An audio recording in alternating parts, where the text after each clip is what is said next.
Espero que todos estejam bem, de saúde principalmente. Bom, eu fiquei de enviar para vocês durante a semana materiais de apoio às nossas aulas, né? Então, na terça-feira, eu já mandei, terça ou quarta-feira, eu já mandei um conjunto de slides sobre a questão, as diferenças de associação e de cooperativas, a parte legal, que é um material de apoio para vocês, e ao invés de eu mandar textos, né, eu vou produzir também semanalmente algumas pequenas, né, umas pequenas aulas aqui para a gente discutir um pouco. Acho que e quero ver se eu consigo fazer isso no máximo em 15 minutos, para que a gente mantenha aquecido a nossa preocupação, tá? Então, gente, essa é uma pergunta que a gente tem muito bem definida, né? Por que devemos estruturar planos de negócios para empreendimentos de economia solidária? Então, eu vou tentar ver se eu consigo explicar isso para vocês, tá certo? Né? Vamos lá ver então se a gente consegue entender um pouco isso. Bom, gente, a economia solidária, como dizia Paul Singer, ela é uma realidade, né? Então, vocês estão vendo, né, aí no lado, né? Somos mais de 20 mil empreendimentos no Brasil. Tem um problema. 50% são formais, né? Quando eu falo formais, eu estou falando entre associações de produtores e associações de consumidores, que nós chamamos de associações de consumidores responsáveis e solidários, né? E também, no caso, cooperativas. Mas, então veja, 10 mil empreendimentos não são formais, né? E isso é uma complicação. E aí tem também esses dois números que não são números que nos agrada, né, para quem trabalha com esse empreendimento. Veja, no meio urbano, a média de rendimento dos empreendimentos, né, chega a R$ 500. Então, menos de meio salário mínimo. Já no campo, os valores já são mais significativos, chegando a valores de até R$ 2.500. Né? Os catadores, como estão na cidade, eles já possuem uma renda maior. Né? Por quê? Também os catadores, né, estão organizados. Eles estão organizados em associações e em cooperativas. E aqui tem uma coisa interessantíssima. Os empreendimentos que estão organizados, esses conseguem ter mais renda do que os empreendimentos não organizados. Isso é ponto pacífico. Né? Mas esse é o nível de renda. Né? Então e eu costumo dizer, aonde eu vou e onde querem me ouvir, e às vezes as pessoas não gostam disso que eu falo, um empreendimento de economia solidária que tenha preocupação de fazer a inclusão produtiva e a geração de renda que não gere pelo menos um salário mínimo, não sobrevive. Pessoal, eu estou há 20 anos, desde 2000, trabalhando com empreendimentos de economia solidária. 20 anos. Então, nesses 20 anos, né, essa trajetória permite dizer isso com toda certeza. Os empreendimentos até podem sobreviver, mas por outras razões. Razões políticas, razões de movimento, mas com uma renda abaixo de um salário mínimo, a economia solidária vira bico, vira renda adicional. Ela não cria raízes, ela não cria o que nós chamamos de, substancialmente, ela não cria um empreendimento. Né? Dimas, mas nós estamos numa fase de transição tal. Mas eu conheço empreendimento que está há mais de 10 anos sobrevivendo com R$300, R$400. E aí quando se pergunta para as pessoas o que elas estão fazendo outras coisas. E outras coisas entra também a economia solidária. E aí, gente, fica bastante complicado. Esse é um pouco o que a gente tem de formalização no Brasil. Então, vocês podem perceber aí que a região Nordeste é a região de maior índice de formalização, né? A região Sudeste, ela é uma das menores, né? Então, vocês podem ver aí no nosso, né, nosso histograma da esquerda, né, o Nordeste tem 58,2% de empreendimentos de economia solidária registrados, organizados, ou em associações ou em cooperativas, né? E o Sudeste é só 35%. Por quê? Porque no Sudeste nós temos mais empreendimentos urbanos do que empreendimentos rurais. E no Nordeste nós temos mais empreendimentos rurais do que empreendimentos urbanos.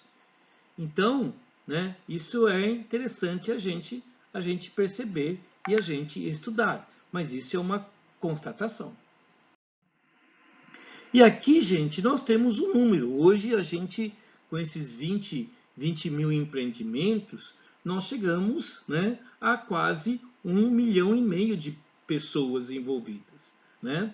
E vocês podem perceber que os agricultores familiares, né, correspondem a 66% desse 1,5 milhão, ou quase 1,5 milhão, né? Então, a economia solidária, ela está muito calcada na agricultura familiar, né? E aí depois, artesãos, assim, e lógico que eu tenho que os assentamentos de reforma agrária, que são 4,7. Então, se eu juntar agricultura familiar, 66, mais 4% aqui de assentamentos, então eu tenho tranquilamente mais de 70% da economia solidária baseada no campo. Essa é a realidade brasileira. 30% está na cidade, né? Então, ainda a economia solidária, ela ainda não é muito representativa nas cidades, infelizmente. Tá? E aí, esse aqui é o tamanho médio dos nossos empreendimentos. O que mais nós trabalhamos é com o empreendimento de produção e comercialização, esse terceiro aí da lista, tá?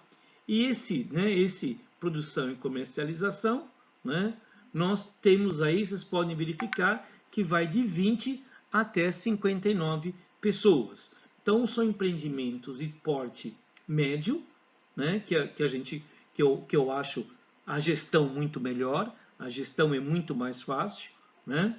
Empreendimentos, pelo menos na minha experiência, acima de 60 pessoas, para ser mais exato, acima de 80 pessoas que eu passei, que eu, né, trabalhei aqui em Campinas, estado de São Paulo, foi muito difícil. Aí até nós propomos que houvesse uma divisão, né, tinha 80, fizemos 2 de 40 e a gente conseguiu fazer um bom equilíbrio de gestão. Mas vejam que o tamanho nosso é sempre de 20 a 59 pessoas, que é a média do tamanho dos nossos empreendimentos. Tá?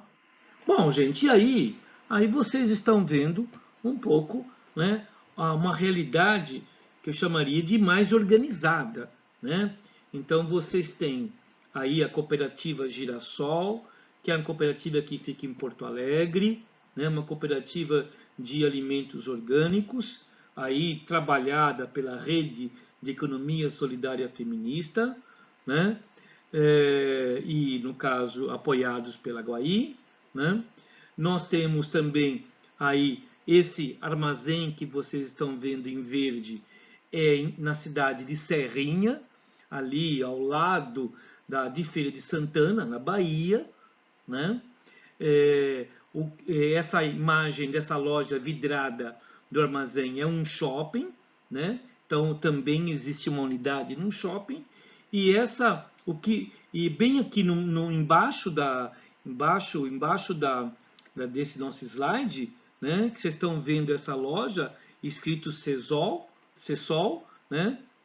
É uma das melhores e maiores e mais significativas experiências de organização, de comercialização, de artesanato que eu conheço, né? Então, aqui eu estou apresentando, né, 3 experiências vividas. Olha, gente, eu estou no meio dessa foto aqui, tá? Estou no meio dessa foto aqui em cima no armazém, né?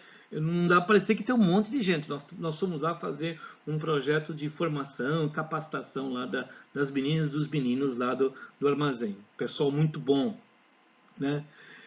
Então, essa foto bem embaixo do slide de parede verde do armazém é a foto interna do armazém, muito bem organizado, né? Então, realmente, a economia solidária é uma realidade. Ela está presente. Tudo isso aqui está formalizado, né? Eu diria, né? Então, do sul à Bahia, podemos dizer com toda certeza, né? Os nossos empreendimentos, eles estão organizados. Agora, isso aqui eu volto a dizer, né, que é o conjunto nosso de princípios, né? Então, isso aqui são os 4 princípios da economia solidária, né? A organização coletiva, então sempre pensado a partir de grupos informais, associações e cooperativas, né? A autogestão, que é a gestão própria dos trabalhadores, a solidariedade, que é a visão e ação solidária entre os trabalhadores, e o 4º elemento, que é a economia, o que nós denominamos por empreendimentos, redes e cadeias produtivas. Tá? Aqui são os 4 princípios da economia solidária. Tá bom? Bom, gente, e quando nós falamos, né, em economia, nós estamos falando nesse circuito que está aqui demonstrado. Produção, comercialização, logística, marketing, consumidores, qualidade, resultados, investimento, preços e custos. Isso é o conjunto do chamado complexo de economia, né? Não dá para a gente prescindir de nenhum elemento desse, né? Então, por exemplo, essa questão do preço e custo, né? Eu já fui assim, viajando, né? Porque nesses 4 anos, nesses 6 anos que eu trabalho na ADS, né? Organizando, trabalhando em vários projetos que lá foram desenvolvidos. Então, eu tive a sorte, né, de viajar o país inteiro conhecendo N empreendimentos, né? Eu costumo brincar que eu conheço empreendimentos de Tefé, no Alto Solimões, né, no estado do Amazonas, né? Conheço até Santa Maria, né, até Porto Alegre, né? Então, e passando tanto pelo Nordeste, Sudeste, Centro-Oeste, eu tenho, né, essa fantástica experiência de conhecer todo. Por exemplo, numa das viagens que eu fiz para poder fazer o trabalho de formação, foi um caso, um curso que eu dei sobre preços e custos, né? E aí fui explicando o que era custo total, custo médio, custo fixo, custo variável, né, receita. Estava explicando isso e aí eu parei numa frase chamada: bom, gente, nós temos que encontrar o custo médio. E aí, então, uma senhora disse: você está falando do preço justo? Não, estou falando do custo. Não, mas a gente não fala em preço justo, né? Sim, falamos. Então, muito bem. Preço justo, gente, só pode ser acima do custo médio. Quando eu falei isso aí, né, deu pessoal, como é que é? Como é que é? Então, como é que vocês fazem custo e como é que vocês fazem o preço? Bom, ninguém sabia falar sobre custo. Ninguém sabe. Não, preço a gente monta de acordo com o mercado. É uma opção. Muitas empresas fazem isso. Montam os preços a partir do preço médio de mercado, né? Não, porque às vezes nós temos o atravessador aqui, o atravessador ali, e que não tá bom, você pode vender para quem você quiser, para o atravessador, para o mercado final, mas qual é o custo? Para ser mais exato, qual é o custo médio? Se o preço que você vende está acima do custo médio, você está tendo resultado positivo. Caso contrário, você está tendo resultado negativo. Aí virou um senhor lá: poxa vida, é por isso então, será que eu produzo, né, eu vendo e eu sempre estou no vermelho? Então vamos montar o custo do senhor aqui. Aí montamos o custo dele lá e ele viu que estava vendendo abaixo do custo médio. Ou melhor, ele não pagava, né, nem a mão de obra dele. E essa questão de mão de obra é outra discussão também, que ninguém cobra, né, a hora trabalhada, né, no empreendimento. Mas isso é uma outra discussão. Então, assim, eu recebo assim, Dimas, eu tenho que fazer um curso de marketing. Tá, marketing, mas cadê o seu produto? Como é que você comercializa o seu produto? Quando você montou seu produto, você conversou com os consumidores potenciais? Você verificou se o seu produto está sendo bem recebido? Tem qualidade o seu produto? Não, é isso. É isso que eu sei produzir. Então, o que você sabe produzir é o que o mercado quer? E eu também sei que quando eu falo mercado dentro da economia solidária, um monte de gente se arrepia. Não, a economia solidária não produz para o mercado. Não produz, gente? A economia solidária não produz para o mercado? A economia solidária não produz para colocar o seu produto numa mercearia, numa lojinha? Não produz? Então nós produzimos para quem? Para quem que nós produzimos, então? Produzimos só para as pessoas que têm consciência política e sabem da economia solidária.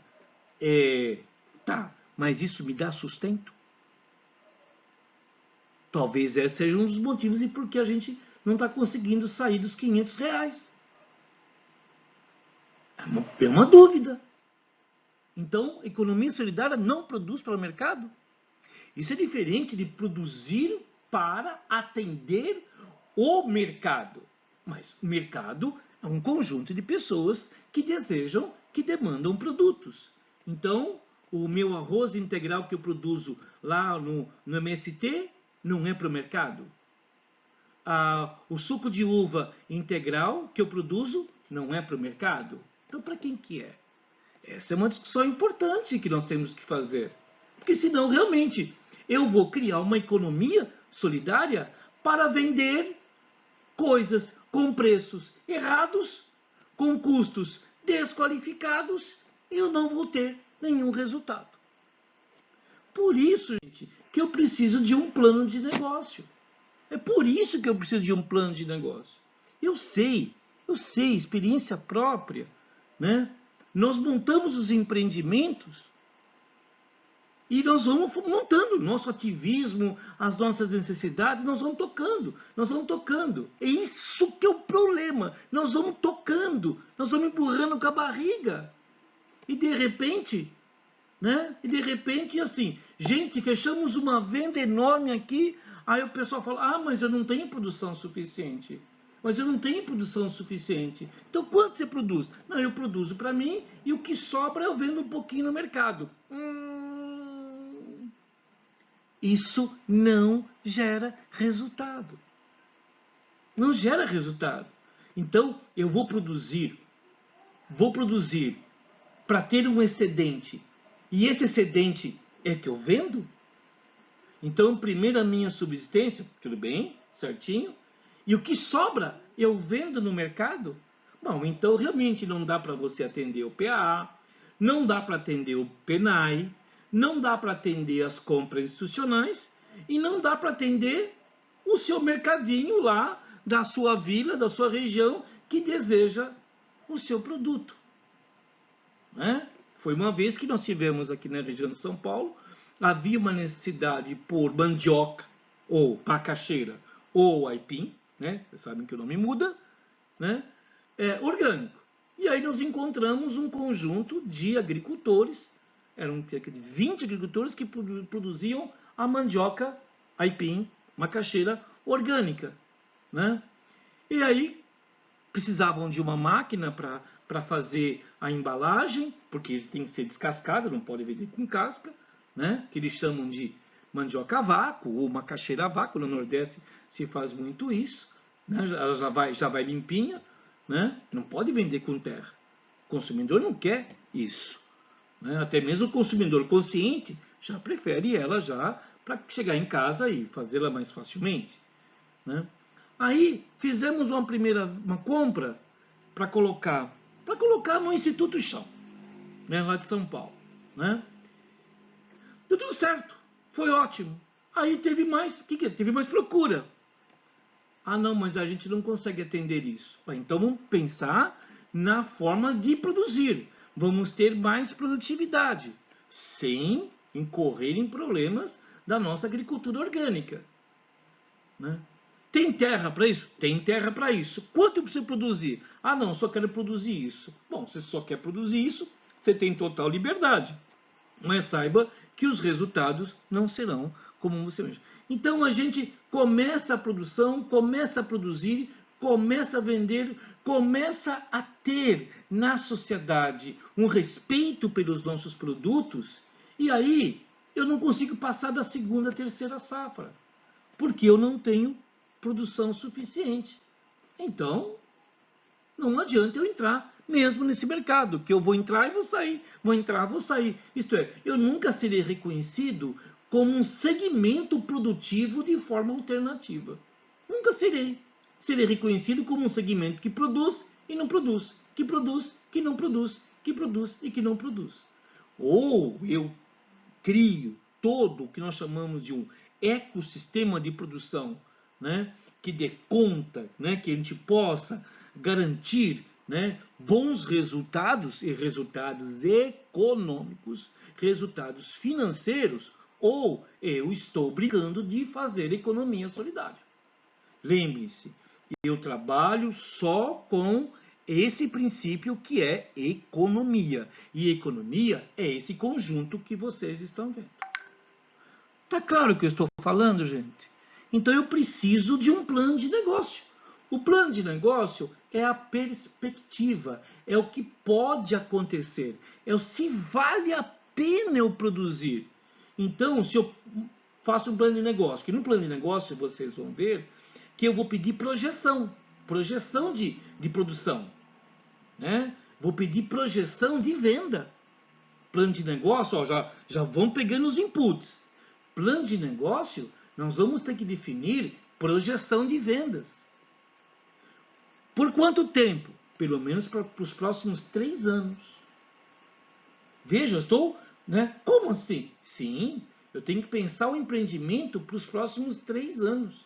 Então eu tenho que projetar o que eu vou produzir, eu tenho que projetar por quanto eu vou vender, e aí eu vou verificar taxa interna de retorno, lucratividade. Tá, vamos tirar a palavra lucratividade que não compete a gente, mas resultados. E aí eu posso perceber que eu vou precisar aumentar a produção, ou que eu vou precisar aumentar o preço, ou que eu vou ter que reduzir o custo. Tudo isso o plano de negócio permite numa perspectiva de projeção. Então, plano de negócio faz parte do planejamento estratégico.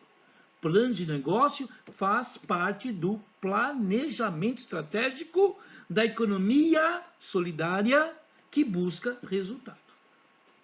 E olha, uma coisa certa, gente. Dificilmente eu encontro alguém que tem um plano de negócio. Encontro sim.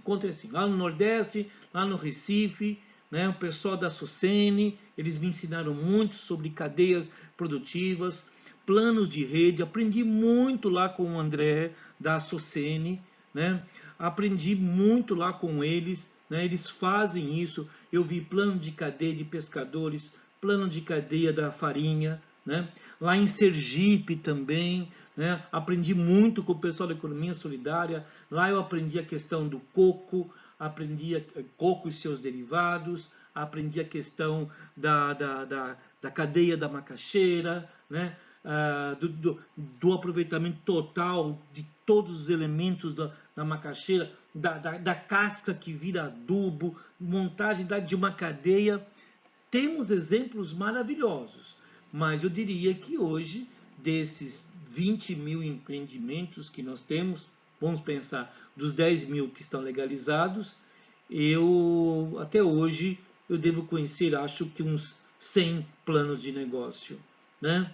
E por incrível que pareça, são 100 exemplos que dão resultados positivos. Então, se nós conseguimos nesse curso, né, trazer a experiência que a gente tem da ADS, né, de mostrar a importância do plano de negócio, nós não vamos perder dinheiro.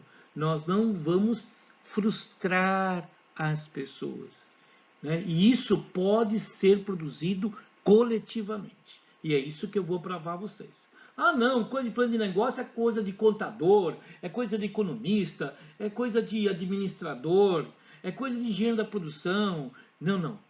É isso num nível universitário. Mas nós podemos traduzir, podemos pensar e trabalhar escrutamente, e é isso que nós vamos fazer. E vocês vão ter uma planilha Excel, onde nós vamos alimentar os dados, e vocês vão perceber que isso é muito fácil, e o Excel produz tudo isso para a gente. Então tem um pouquinho aí de tecnologia também. Mas isso é economia, gente.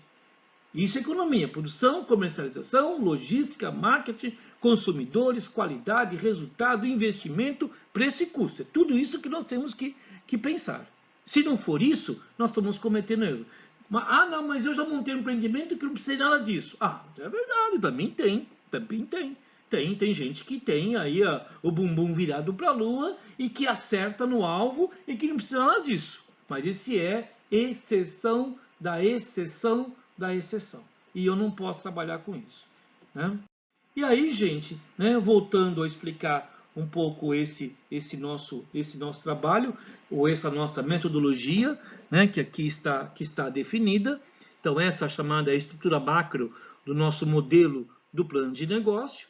Então, nós vamos, né, trabalhar na perspectiva da ideia e oportunidade, construindo o modelo de negócio e a prototipagem e teste dos produtos. Depois nós vamos para o plano de negócio, que é o segundo módulo. Então, o primeiro módulo está aí na parte mais à esquerda, né? Ideia, oportunidade, Canvas, Design Think, né? Esse aqui é o primeiro módulo.